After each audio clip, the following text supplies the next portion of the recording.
नमस्कार, monthly weather forecast में आप सभी का स्वागत है। इस वीडियो में हम बात करेंगे अक्टूबर माह के दौरान पूरे देश में वेदर एक्टिविटी किस प्रकार से देखने को मिलेगी और साथ ही जानेंगे अरेबियन सी और बे ऑफ बंगाल में साइक्लोन यानी कि चक्रवात को लेकर के क्या संभावनाएं, क्या प्रेडिक्शन किए जा रहे हैं और साथ ही WD का इम्पैक्ट भारत पर किस प्रकार से अक्टूबर के दौरान रहने की संभावनाएं हैं।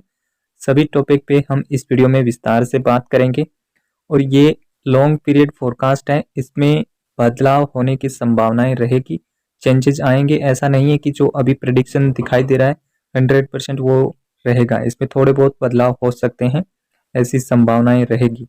लेकिन फिर भी 60 से 70% तक की सटीकता के साथ ये फोरकास्ट किया जा रहा है।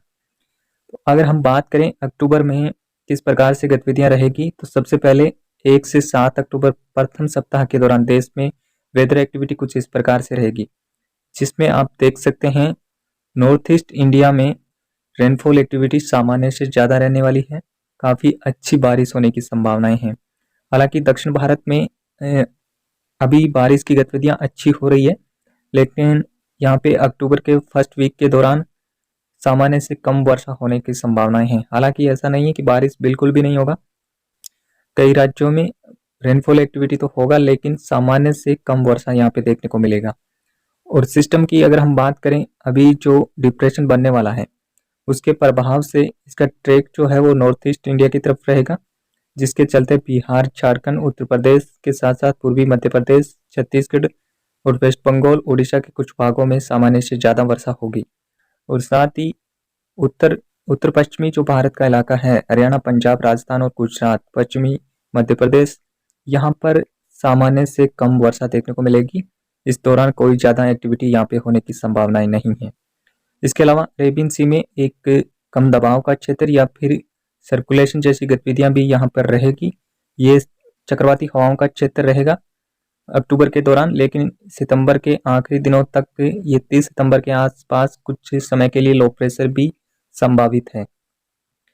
इसके अलावा अगर हम बात करें कि दूसरे सप्ताह के दौरान वेदर एक्टिविटी किस प्रकार से रहेगी, सेकेंड वीक के दौरान अक्टूबर के आप देख सकते हैं 8 से लेकर के 14 अक्टूबर के बीच में वेदर एक्टिविटी कुछ इस प्रकार से रहेगी, जिसमें बे ऑफ बंगाल के म्यांमार तटों के पास में एक लो प्रेशर सिस्टम डेवलप होने की संभावनाएं हैं, तो वहीं पर एक अन्य लो प्रेशर सिस्टम श्रीलंका और इसके आसपास में भी उभरने की संभावनाएं हैं। इससे हालांकि ये सिस्टम से दक्षिण भारत के कुछ एक कोस्ट पे जरूर सामान्य से थोड़ी बहुत ज़्यादा बारिश होने की संभावना रहेगी। इसके अलावा सेकेंड वीक में पूरे देश में सामान्य से कम वर्षा होने की संभावना रहेगी।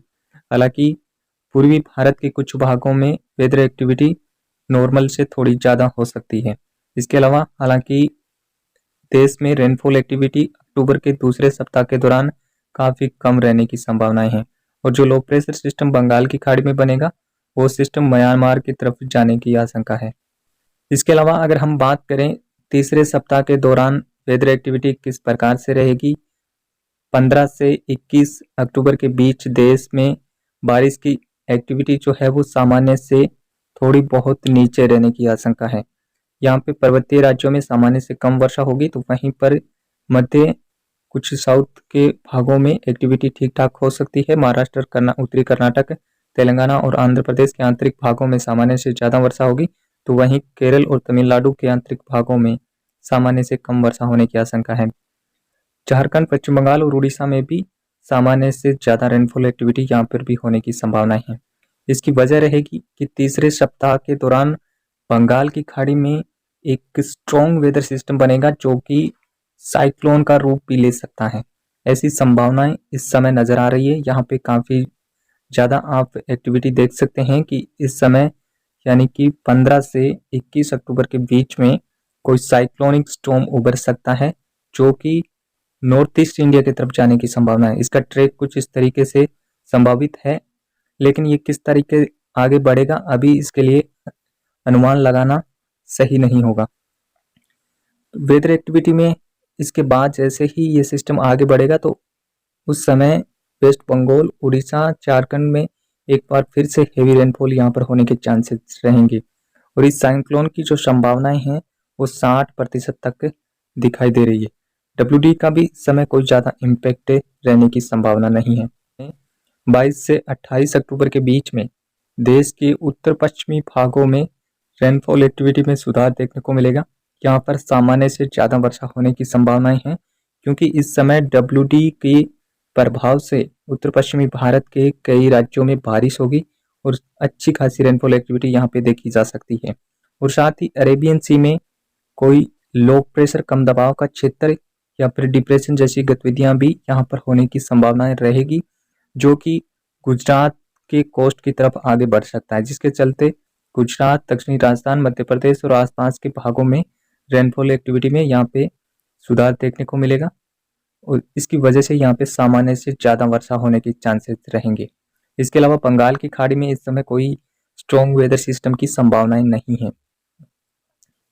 उत्तर पश्चिमी भारत के अलावा साउथ इंडिया में और पूर्वी भारत में यहाँ पे कुल मिलाकर के सामान्य से कम वर्षा होने की आशंका है, जबकि उत्तर प्रदेश, बिहार, झारखंड, छत्तीसगढ़ और महाराष्ट्र के शेष हिस्सों में ठीक ठाक एक्टिविटी इस समय रहने की आशंका रहेगी। तो कुछ इस प्रकार से देश में अगले माह के दौरान रेनफॉल एक्टिविटी होने की संभावना है और इसमें हालांकि थोड़े बहुत बदलाव आने की संभावनाएं रहेगी, लेकिन 60 से 70% तक की इसमें सटीकता देखने को मिलेगी। और एक साइक्लोन इस समय अक्टूबर माह के दौरान बनने की संभावनाएं हैं, जो कि तीसरे वीक के दौरान 15 से 21 अक्टूबर के बीच में बनने की संभावना रहेगी। तो फिलहाल इस वीडियो में अभी इतना ही। आप लगातार बने रहिए हमारे YouTube चैनल के साथ। धन्यवाद।